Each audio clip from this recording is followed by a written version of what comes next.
Hey guys, welcome back. In this video, I'm going to show you a faster way to use the fill handle. Let's get started. Let's say I created a formula, and now we want to copy that formula to the rest of the rows in my spreadsheet. You may already know that you can copy cells by dragging the fill handle, which is this little square here. But if you have a lot of rows, this can be pretty awkward. Luckily, there is a shortcut.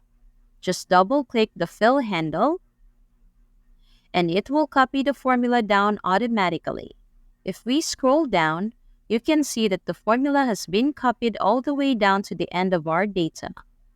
It's just looking at the other columns and seeing where the data ends, then trying to match that.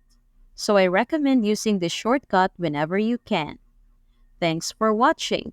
And if you found this video useful, don't forget to give it a thumbs up and hit that subscribe button for more content like this.